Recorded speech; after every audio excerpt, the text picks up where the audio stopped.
Hey guys, Coach Chamberlain here. Hey, we are super excited to bring you season 4 of the Coaching 101 podcast. Kenny and I we've really been excited about the growth, the 50,000 downloads and growing, and it's been really awesome.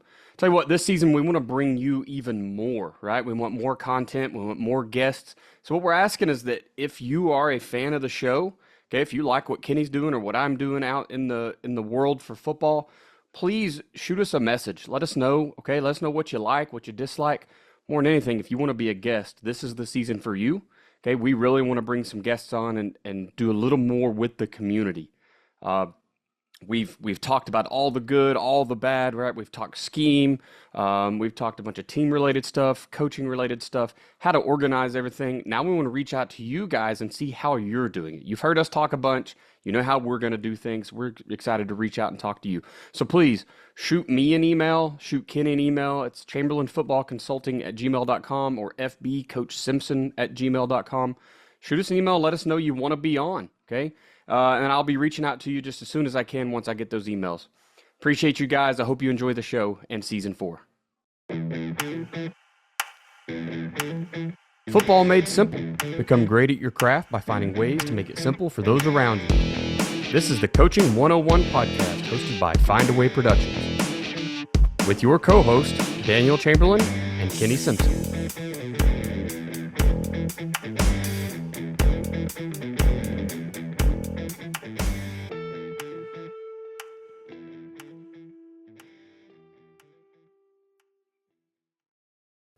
Hey, coaches, thanks for joining us again here at the Coaching 101 podcast. I'm Daniel Chamberlain here with Kenny Simpson. Coach, football season's in full effect. We have waited and waited and waited, and this is the Wednesday before a lot of the NCAA kicks off. I think the NFL has another week, maybe 2. I think we're at 8 days, so we're getting pretty close there. It's football season. So pumped about that. Unfortunately, that does, I don't say unfortunately, fortunately, it's kind of brings that time of year where every coach has got these few games before the season starts. And that's what we're going to talk about today is kind of those non-conference or non-district games. And you got to figure out how you're going to use them, how you're going to play them, right? What's kind of your philosophy going into them? How are you teaching your kids? On the coach's side, we even have to worry about playbook stuff, right? You got to figure out what you're showing, what you're not going to show. Do you keep something a secret, or are the wins so necessary that you got to go out and use every weapon you have? So I'm pretty excited to kind of hear you talk on those. How's things over in Batesville? Excuse me, in Southside. Oh, you're good. No, it's the season. You can tell because of background if you're watching this on YouTube. I'm in my coaching office instead of my home coaching office. It's that time of year where I feel like we're about to get into where we got 3 nights a week. We got games, and then we have youth on Saturday, and so pretty much our schedule at the house turns into I'll be home on Tuesday night, and you should try to go to church on Wednesday night, and every other night it feel like there's a game or a meeting or something going on. So I'm sure everybody that's listening to this is probably getting close to being in the same boat. Yep. So we're doing the podcast. That's what we're doing in the morning. You'll notice we got coffee and different drinks because we actually got to get up early to get these knocked out. So excited to keep going. I'm glad we're able to keep doing these. Hopefully they'll help you guys as you're getting ready for your games. Absolutely. Well, tell you, Matt, just because it is, we try to knock these out in the morning, so we'll kind of get going this morning and a little less chewing of the fat. But real quick, why don't you show me some ways that we can simplify football for our staff and our athletes? This episode is brought to you by Athletic Speed and Movement. At athleticspeedmovement.com, we've taken Del Basquet's 45 years of speed and movement training and put it all in one place just for you. You can get the same training that NFL players have been getting for years, collegiate players have been getting for years, and now high schools across the nation are paying thousands of dollars to bring Dell in to install his system, but we've got it online for you. It's time to help your team become faster, not just in the 40, not just their sprint speed, but between the tackles and their cuts while they're chasing down the quarterback. It's time for you to help them become faster everywhere. Jump over to athleticspeedmovement.com. There's an orange button there. Just click it. It says, get the keys to playing faster. You'll get the 3 core movement video from Dell. He's explaining the science behind it, all for just the price of your email. Check it out, athleticspeedmovement.com. What's up, coaches? I want to talk to you for just a few moments about your program. The longer I'm in this profession, the more I understand that efficiency is truly the name of the game. We're talking offense, defense, doesn't matter, right? Eventually, you're going to come down to checking out your efficiency. So I have to ask you, are you doing everything in your program the most efficient way, right? Are you fundraising the most efficient way? Are you representing your players and your program to the public in the best way? Are you planning to build the facilities the most efficient way? If you answered no to any of those, or really even if you answered yes to all of them, and you haven't contacted Mark Bridges at Ace Sports, you're missing a key step. So look, Mark and his team, they are the go-to group for video board and scoreboard installations for your school. They're not just football either. Mark can help you mock up your newest video board for your that new stadium, or maybe even your old stadium, right? That's where Mark and the guys come in. And we're not just buying a flashy thing, right? Yes, it's nice. It's pretty neat to have that big scoreboard, that big video board, but you're also, you're investing back into that program. You're investing into that newest fundraiser. Sure, you can keep selling your discount cards, your beef jerky, hosting pie auctions, whatever it is that you like to do. But let's just be honest with ourselves, guys. We're not making enough money for those big ticket items. For the big ticket items like turf, an indoor facility, that's where you need a big ticket item fundraiser. That's what Ace Sports is offering you today. Guys, I've talked to Mark several times now, right? And it always comes down to big school, small school. Right? Well, of course, the big schools can afford that new video board, but the small schools really can't. It's just not true anymore, man. Your school isn't too small, and I promise. Okay, 1A, 2A schools, it doesn't matter. Mark and the guys, they're helping them out. Contact Mark today at mark.bridges@acesports.com and let him come give you a quote. Let him show you and your administration the plan. Now, really, it's the cheat code, right? Let him show you the cheat code that is fundraising with Ace Sports video boards. Tell him Daniel sent you. Coaching 101 podcast is sponsored by Findaway Productions. Findaway Productions also sponsors fbcoachsimpson.com for all your coaching needs, with over 30 coaching materials, books, as well as 50 PowerPoints and videos and smaller materials, and the free magazine headsets. Findaway Productions also sponsors offensivecoordinatoracademy.com, all things offense, and defensivecoordinatoracademy.com, all things defense. All right, appreciate that, Coach. Hey, guys, reach out to those ads, any of them, whether it's me, Kenny, Mark, Ryan, any of those guys. Find a service or a tool or something that makes life easier for you, and then go all in. Real quick, want to talk about Kenny's wife, Jamie Simpson, has got a new book out. This is her second book to release, right? Just a book writing family. I love it. Yeah, it is, and she's definitely more talented of the two. It's called I'm at a Football Game. You can actually get it on Amazon now, but we will kind of do a launch of the book once we get her copies, and we'll sell them on my website over at fbcoachsimpson.com. But it's meant for kids. It's basically a busy book. You bring your wife brings your kids to the games, keep them busy. It'll probably buy her at least 40 minutes of peace and quiet. And it's a book they can bring to every football game. I think she's going to do a series of these, she's drug ours to gyms, fields. I'm betting I'm out of basketball. I'm betting these other ones are coming. But the point of them is to kind of keep your kids busy so that your wife can actually maybe get a little bit of peace and quiet and watch the game. That's awesome. That's a great idea, and I'm glad to see her capitalize on that. Second one to talk about is the coach's cap. I know we've kind of pushed into season probably for the releases here.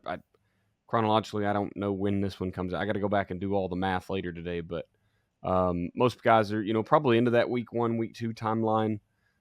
Hopefully, you've been taking care of your skin all summer. Mm-hmm. But if you're still looking for a hat, Kenny has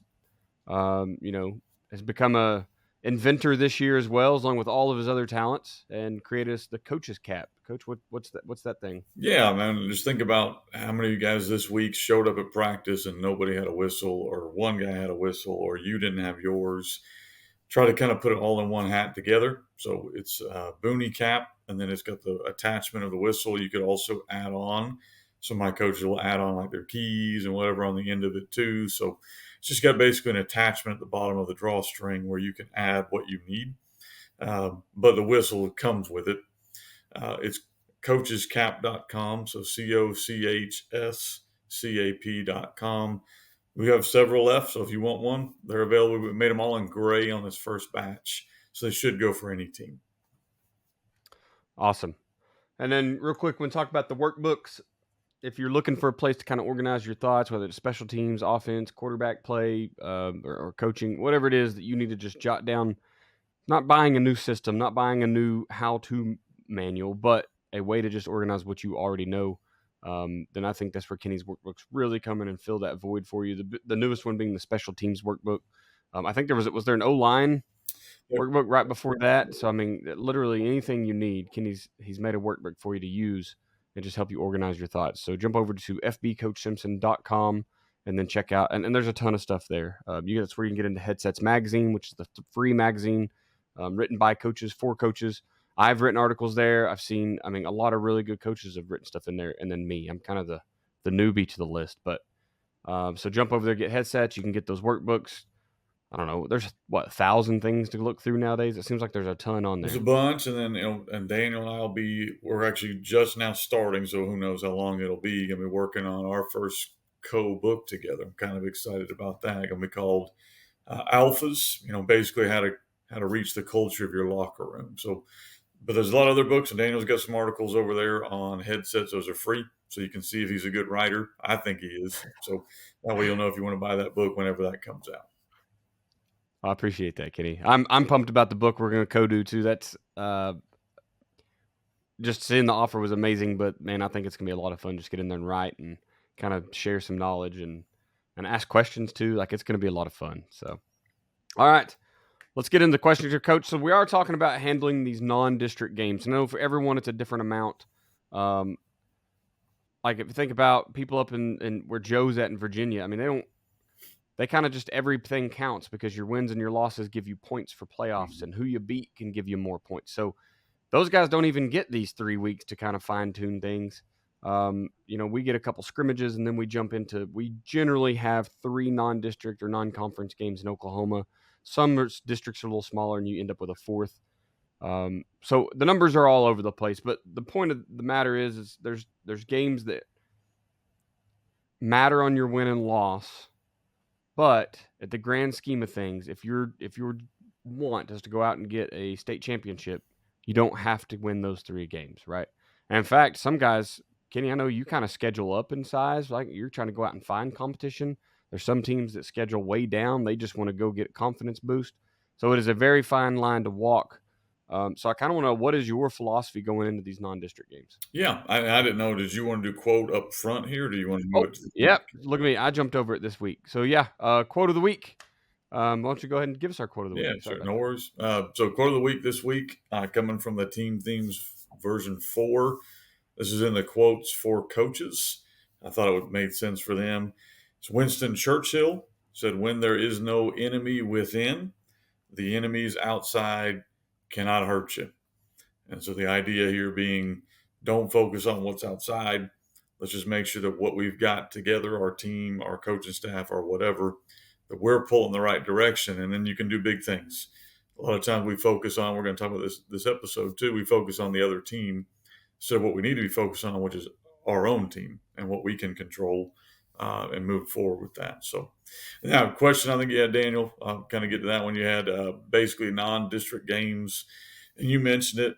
They take all shapes and forms, and if you're in a different state, some of them have those multipliers and points and all that, and so you've got to figure out. But whoever you are, there are games that matter more than others, and so we'll just kind of go with that premise. We're talking about games that, for whatever reason, maybe don't matter for you accomplishing your larger goal. They matter because you're rolling a football on the field and we want to win. I got mad in the scrimmage, and I knew it was a scrimmage because when we want to compete, we want to compete. And that's just kind of That's right. our natural instinct. But a lot of times these games are early in the season. And like Daniel mentioned, they may mean literally nothing in the scheme of things. Arkansas here a couple of years ago, maybe 4 or 5 years ago, we had a team start off 0-5.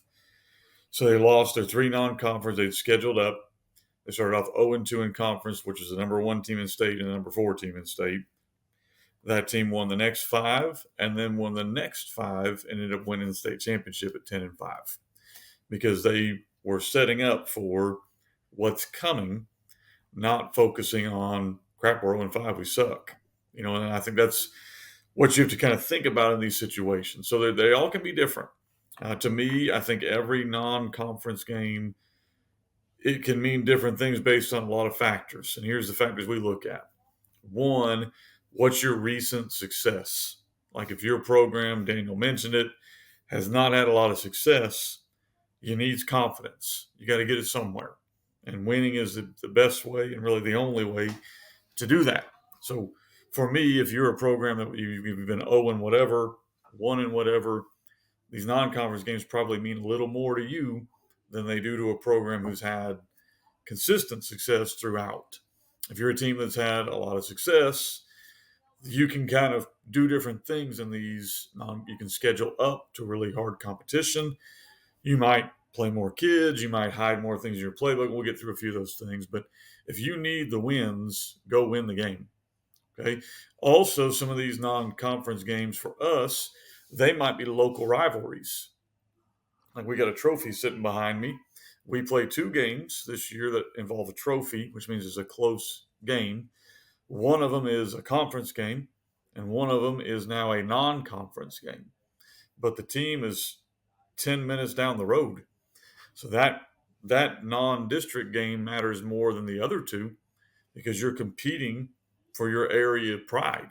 So to me, that one's almost or is as important as a conference game because of the local rivalry, that kind of stuff. So you got to think about that as well. I think a lot of coaches don't recognize that matters. Like that matters. Dominating your area, being thought of as the best program in your area matters. So you need to understand that's different than a normal non-conference game where maybe you're going 2 hours away to play a game. Okay. I think now, all that being said, here's how we would approach a lot of these games. A lot of times for us, we're going to probably play more kids than we normally would. We're still trying to find out which kids are going to be able to play in big moments for us. We're still trying to build depth, so we may rotate more freely than we would on a normal Friday night game. We're looking for which kids can come help us, and then, or worst case scenario, somebody gets hurt and one of these kids has to go play a game. Can we get them some experience here in these earlier games that maybe don't matter as much as a conference game? So we're going to try to play more kids in those. For us, we're also looking at how much are we wanting to show. Are you wanting to show everything you got? Are you going to keep some things back? We opened conference with a really, really big conference game this year, and a lot of people are probably in the same boat as we are. So there are some things we don't want to have on film until we play them. Generally, that's going to be things like alignment or shot plays or different blitzes, maybe things that we're going to kind of hold back that we want to put out there for that game. But you also might be thinking about how can we set things up. So we may only run these 3 or 4 plays out of these sets. We got more plays, but we're kind of setting it up. So when you're breaking my film down the road, you're getting a kind of a false read of when they do this, here's what they want to do. And you're setting up shot plays or play action or something else intentionally. And so that's got to be a lot of intentional thought going into it, if you can. And then to me, I think a lot of the big part you're looking at is building depth. I think that's just a big one that a lot of coaches don't do. It drives me nuts to watch a non-conference game and you played 15 kids. This is your chance to see if these other kids can go. And you may know for sure they can't, but you really don't know until you throw them out there in a game and you see. So that's kind of what we're looking for. Absolutely. And you hit so many really good points there, and one of them being kind of that local games and winning does matter to kids. Oklahoma, we probably 2 or 3 years ago got NIL, and then this summer our transfer portal went into effect. And look, I left Owasso this past season and joined a new squad. And I look back now and I can't believe the kid. I mean, starting freshman defensive end at Owasso, one of the biggest and best programs in the state, and that freshman transferred and went to another school. Now, I don't know anything about that situation, so I'm not speaking good or bad about the transfer portal. Maybe his parents moved for a job, but just happened to be to another suburb of Tulsa. It is what it is. But if you go out and win a whole bunch of games, you start having those situations fall in your favor rather than against you, right? the Tulsa Metro went crazy, by the way, with transfers. There's kids all over the place. So not that's just one that I was very surprised about because that's usually what the transfer portal is about, playing time. So you better definitely win some games, make sure those transfers are coming in and not going out. Another way that I kind of look at it is like anything worth doing is worth doing right. So you talked about it, Kenny. There's a ball on the field. There's referees. The band is playing. Um, I'm just like you. I get pretty riled up at scrimmage. It's competition, right? My very first head coach ever, Dylan Terry, his big motto was always compete. And I mean, I don't even know that he knows he gave that to me as like one of my coaching philosophies, but by God, there's not a thing that out there that I don't want to be the best at when it comes to coaching or playing football. So if there's a legitimate ball on the field and a win-loss matters, I care. But I also have a logical side that says, a lot of things you were saying, Kenny, like we have to use this to our advantage, whatever that advantage is for us. And we'll kind of get into that later, what that looks like. Um, for the kids, I think it's a great place to remember that every day is an interview. Coaches too, right? If you're kind of a struggling position coach, these games are a great place for you to kind of get your feet wet, understand what you're looking for, understand, how to problem solve throughout a game. So there's a lot of good that can come out of there for just training your staff, coaching the coaches. Yes, the kids need it as well. Um, but if your practice is properly utilized, I'll say, the stuff you're running in a game, you've probably already practiced those plays minimum 4 or 5 times, right, throughout the week. If you're going in something and creating a play on Friday night, I guess these are the games to do that. Like, oh man, we need this thing just to, we need to seal the deal. We're so close. Let's not lose this. Sure, we can get a little backyard football, but the kids better be practicing things you're running on Friday night. But as a coach, you can't practice that, right? You can't practice the lights are on. I'm stuck up here in a headset. The crowd's going crazy. Time's counting down. It's 4th and 1. The game's on the line. I've got to tell the coach everything I'm seeing. It's really hard to kind of recreate that. I guess it's not impossible, but definitely is really hard to recreate that for a practice. So this is a good chance for us to just kind of see how we're all going to react with that. Last little piece I want to hit here and just kind of our philosophy is think about conditioning. And so that's, usually game one is where we see the most cramps. We see every coach comes out of week 0, week 1 saying, oh yeah, our conditioning just sucks, right? We're not in good shape. That's every coach in America. And it doesn't matter if you did not run a 1 gasser or if you ran 10 gassers a day. Every coach is coming off thinking, hey, our conditioning is terrible. That's something we got to fix. So think about that with these games. Kenny, we've both kind of leaned into this world where you don't condition so much throughout the fall camp, right? Your reps are your conditioning, and you better be making your practice game like, in the sense that we're moving around, we're hustling.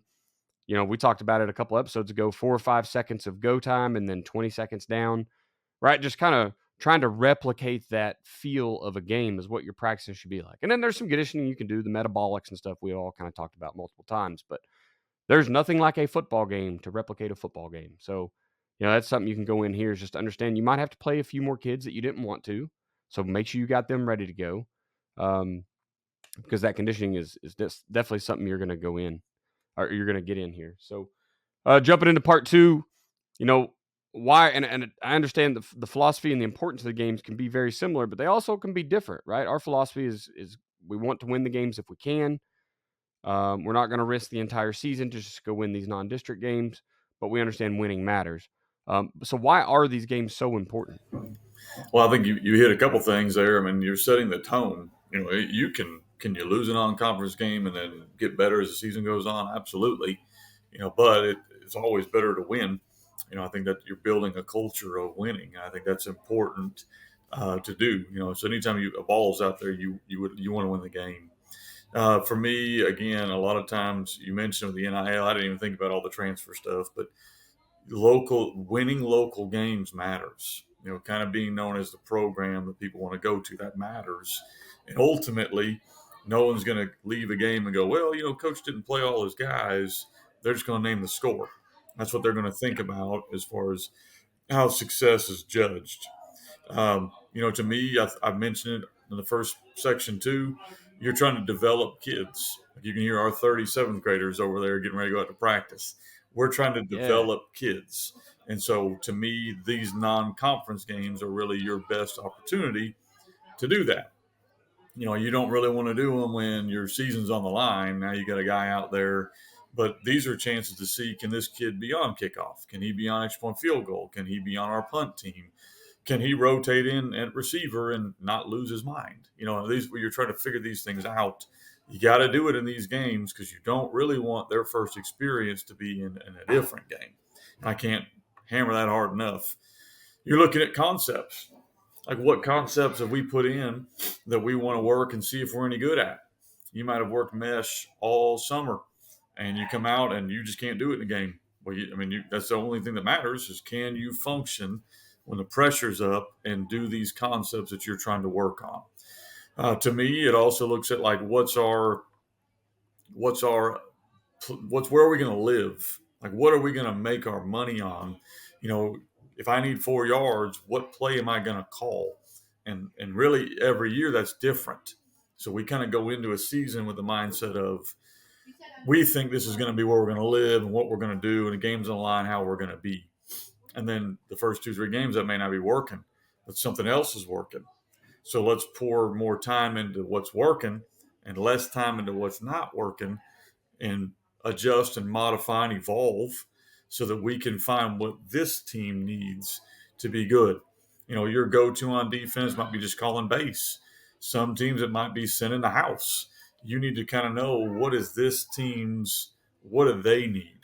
Or on offense, you might have thought it was going to be outside zone, but the reality, it's something else. We can't run that play. So what are we going to go to when the game's on the line and things are tight? We want to find, basically, we're going to find our identity. Who are we? Where are we going to live? Football IQ. I think there's a lot of times where you can try to simulate stuff in practice all you want, but it's not the same as a game. It's not the same as a game. So you're going to get a live chance to do a 2-minute drill, either offense or defense.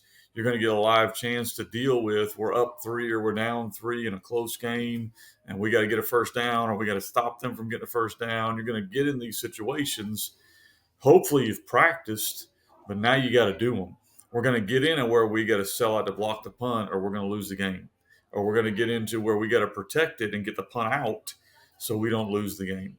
Those random situations you're going to get into, like, don't fall on a blocked punt. Don't fall on a blocked field goal. All of those things you practice, but can your kids retain that stuff in a game? Are you going to run 3rd and 8 and run a 7-yard hitch? What are we going to figure out in this world? So that football IQ stuff, I think, is really, really important. I think you also got to iron out your coaching staff on the sideline. You can practice all you want, but now you got a guy in the box and you got a guy over here, and you're dealing with an injury. Have we communicated who's injured? Do we have 11 guys on our special teams? How are we rotating our kids? Who's rotating D linemen? Who's rotating receivers? Am I calling plays and I've communicated who needs to be in the game? All of that stuff you really can't do. You can practice it, but in a game it's just a little bit different. So that's why these scrimmage games, non-conference games, are important. And I would give a caveat, it's probably too late this year, but if you're in a state that you don't have these games, I would probably do a lot more inter-squad scrimmages to simulate the same thing, if for nothing else, dealing with going from punt to defense, kickoff to defense, nickel defense to punt return. All those different things you got to go in. You got to practice that stuff. And here's what happens a lot if we're not careful. The coaches are on the field during practice. So we try to make sure that we're not on the field at least 2 days a week during Team O, that we're all off the field so that we can work on what a game looks like. But if you haven't done a good job, this is a good chance to kind of iron some of those issues out. Yeah, when you kind of think about why these games are important, there's such a vast amount of reasons. But it's not the same for everyone, right? Some people, the importance of these games are getting a win on the record and getting out uninjured, not having a key injury. Some people, it is building that confidence and just competing. I think that there's a lot of places you can go with the importance of the game, and I have to think back to, you kind of mentioned already a team that started 0-5 and wins the state championship. My, the team I joined last year, Coach Blankenship's Owasso Rams, the year prior to me being there, started I think 0-4 or 1-4, and made it to the state championship game before losing. Like so, it's not as uncommon as we think. It's just you don't really hear about those stories very much, right? Everybody wants to talk about the undefeateds and all that good stuff. So, um, I do, once again, like you already said, kind of setting that tone is big time for these games. I think another important is, especially here in Oklahoma, and I'm sure in other places too, it seems like everybody plays week 0 now. So we've taken a full scrimmage week out of the schedule. So as we record this, it's the day before. So this is Wednesday. So I guess it's 2 days before week 0 games are going to go down. And there's a lot of them.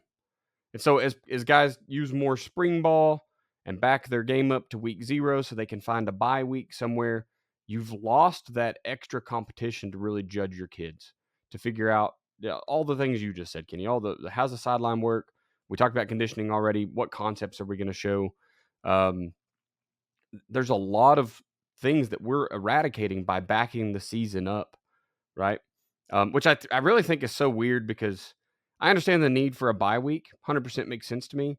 But also, when our number one nemesis is injuries and cramps, and it's all because of the heat, and like, why do you back up and play an extra week of hot games? That's something that's still fairly confusing to me. But when you start weighing things out, some things are more important. That bye week is more important than playing 1 week in the heat, I suppose. But so yeah, I think the importance of the games for me is just the schedule, just getting that extra competition in before we get into kind of the meat and potatoes of the season.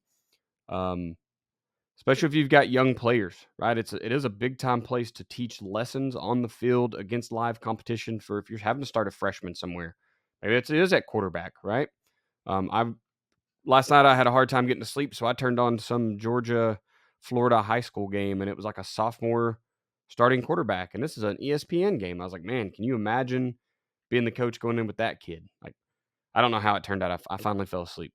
Football made me comfortable, and I could crash, but there's times that you have that issue. Your quarterback's a sophomore, a freshman, maybe it's your running back, your O-line, and you just got to give them that one more live competition, or 3 more, to really gel before we get into the games that matter a little more.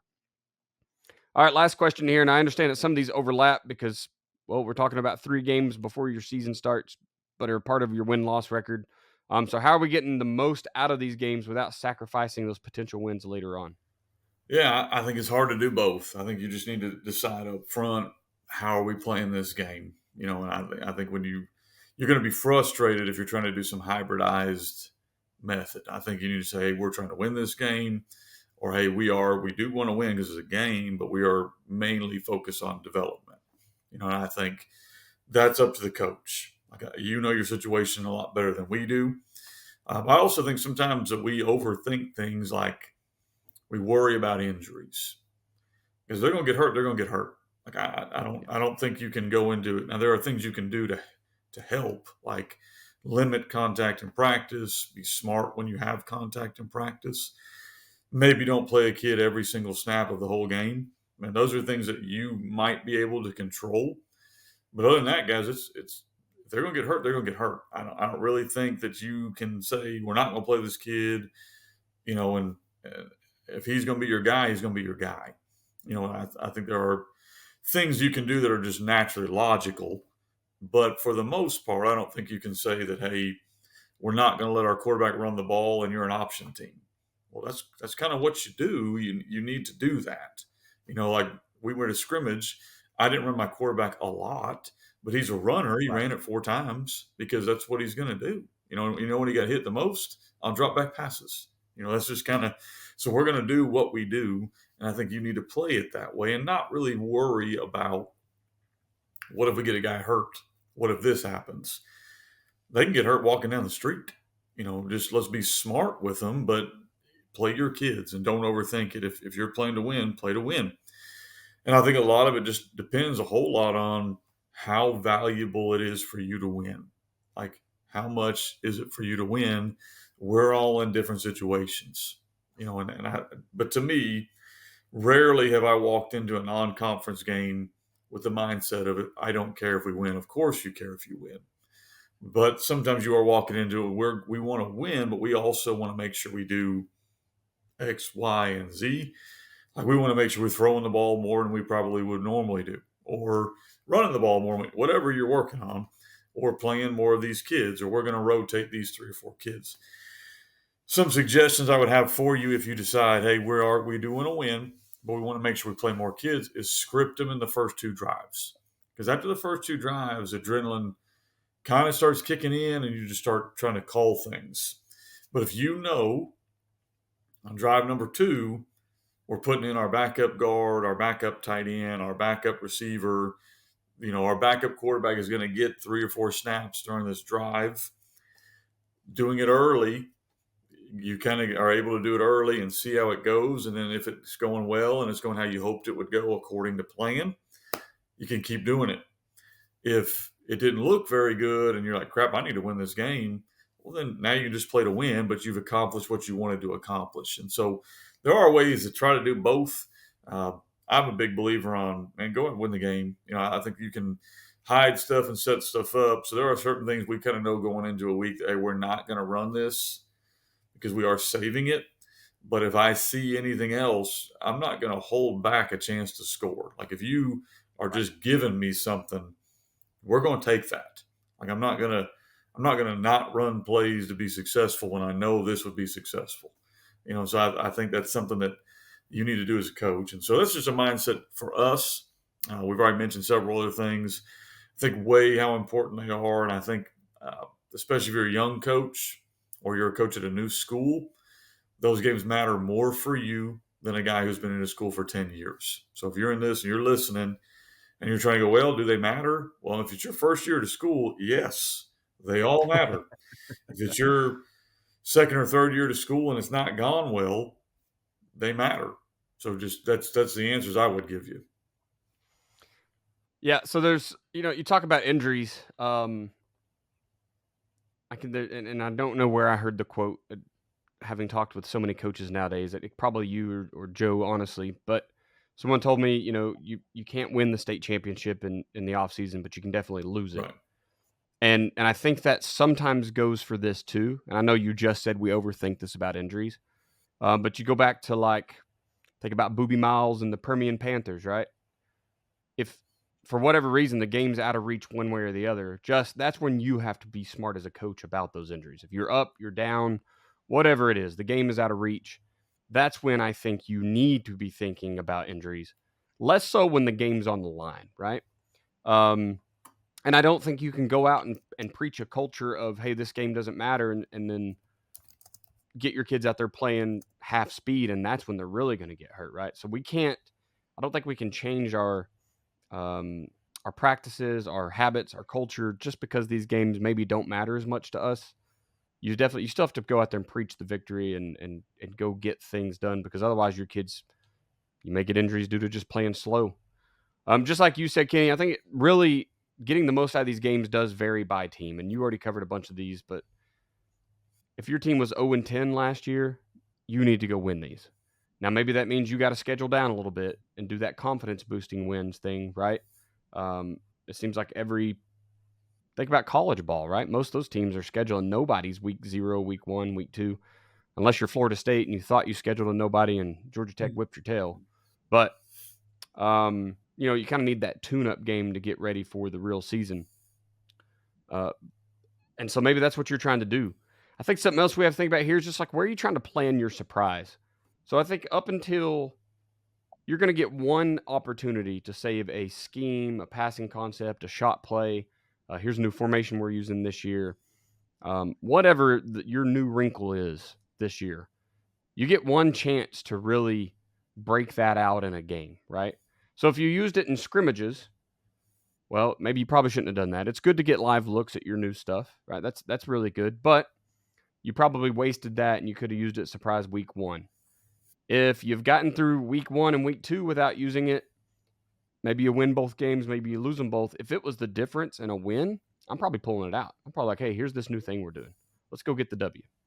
Um, it would be very hard for me as a coach to say, hey, I'm going to save all of this fancy stuff that I think can help us score more and win more games until district play. Kenny kind of talked about it earlier. Part of showing your cool stuff is that you're still running your other stuff too. And so I'm kind of the mindset that, like, I'm going to give those future opponents everything to break down, right? I want them chasing ghosts. I want to waste as much time as possible. They're going to be angry because on Sunday night, when they're supposed to have a game plan ready so they can go talk to the head coach, they're like, hey, dude, I'm still watching through all this stuff they're doing because they're doing so much stuff. And then, maybe you make that cyclical as you move through the season. You've got to be smart about it. You have to be very, very intentional with your game plan, but you may show, here's our power counter weeks. We're really good at it here against these fronts. Next week, we got more of a inside zone or a buck or something, right? You can kind of alternate what all you're showing as long as you're successful with all of them. Formations is the same thing, right? We've got a team here locally that has been pretty successful. And Kenny, they honestly are running your offense basically, right? And they rotate their heavy package, and then they have one kind of a surprise formation. And they go to that same formation every week, but they get there different ways, right? Lots of motions and shifts to get back to that same formation. And then they rotate that on a 2 or 3 week basis. So in general, when you get your 2 game films, the 2 that you plan to break down, you're missing that. You're breaking down something else, and now they bring back something that's kind of old, right? They've gone back to an old thing. So lots of ways that you can use these games to set up future opponents. Lots of ways to take care of your kids, develop your kids. Figure out when you're going to break out that surprise, kind of let the cat out of the bag with what you're doing this year. Maybe it's one of these games, maybe it isn't. I don't think you can really go wrong truly in how you handle these games, as long as you've got a plan to be successful, using it for success, a building block or a stepping stone for success later on. Sweet. We talked all the preseason game stuff, man, or excuse me, the non-district games. Don't overthink it. Go out with a plan. When in doubt, plan to win, right? I think that's where you can go. Before you get out there and get crazy and overthinking stuff, really just go out and plan to win, and then let everything else fall into place. All right, Coach, time for our last piece here, what not to do as a coach. Can you give us our lesson for the day? Sure. And this one's a little bit different. We've been talking about how you play these games and what you want to do with these things, but and this is really a Bill Belichick kind of mindset. Nick Saban says it a lot too, but I think if you were 100% focused only on the results of what's going on in these non-conference games, you could be in trouble. And what I mean by that is this: it's important to win. I think of course, it's important to win, but if our sole focus is the score of this game and not on the process of continuing to get better, we may lose sight of what's really important. And that can go both ways. You might be scheduling up and playing some really tough non-conference teams and losing, but you can see the growth and improvement in your team, and that's a good thing. So don't get discouraged on those moments. The opposite can be true. You could be beating some cupcakes and getting away with some stuff that you can't get away with down the road.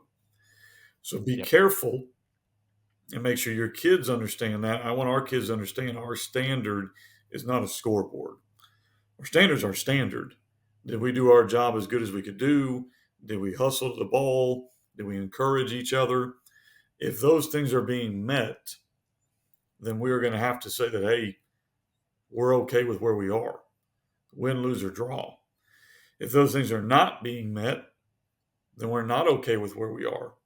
Win, lose, or draw. And I think that's especially important in these non-conference games.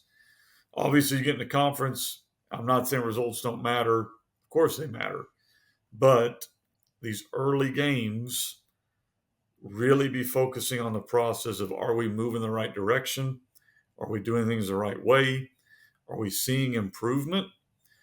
And then hopefully the games that matter, because for us, we got 3 weeks till games really matter, that we're moving the right direction. And we're not sacrificing progress of our team to try to gimmick our way into a couple wins. Yep. Excellent way to put it, Coach.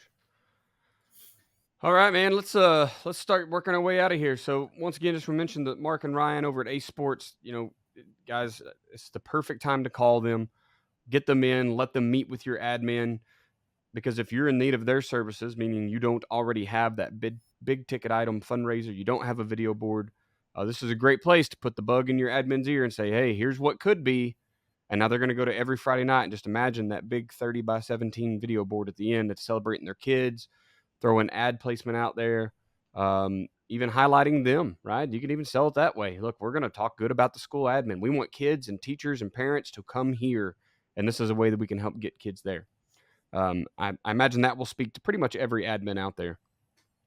We talked about the new book, so Special Teams Workbook, Team Themes Volume 4 is out now, guys. If you've not found a way to preach a theme each week to your kids, get away from football, get away from the gridiron, and just make them better people, this is a great way to break into that. It's all laid out for you, all the quotes you need. I mean, Kenny pulled one out of it earlier, right? For each episode now, we're going to have a quote right out of the book, so you can kind of get a taste of what you're going to be teaching to your kids.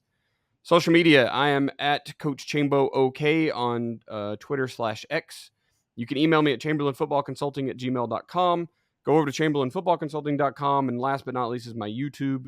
I think it's youtube.com/at Coach Chambo OK.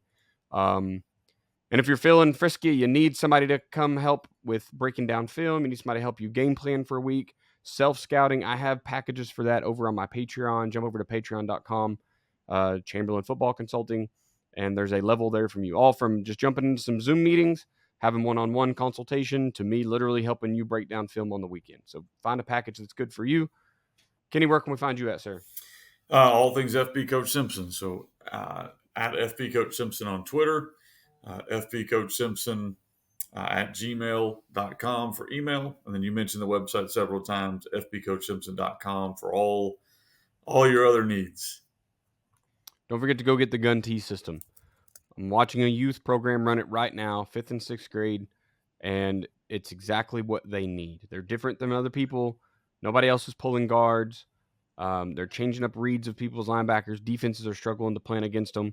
And there's enough answers built in when you get those funky defenses. I saw last week, Kenny, in helping this guy scout, he started getting 3 linemen between the guards, right? He's getting a 0 and 2 1s, and that's how they're playing against Bucks. So now we get to practice those outside plays, get to practice those RPOs. So the little stuff he's getting to put in for youth teams. So lots of good stuff over there in the Gun T system as well. I want to thank you for being a listener of the Coaching 101 podcast. We hope you'll join us next week as we continue to make the complex more simple. Please consider subscribing to the show so you'll always know when new episodes are out. Guys, we're looking for reviews. We're looking for shares. If you're watching on YouTube, give it a thumbs up and a share. If you're listening, hey, share it out to your coaching staff. Share it out to your coaching buddies. Share it out to the young GA or the graduating senior. Honestly, players could take a lot from some of these episodes, right? Even if they just had 10 minutes to sit around and listen to the key points, find something out of these and share it to them. Spread the word. We'll leave you with this. It's hard to beat someone who never gives up. No matter the situation, find a way.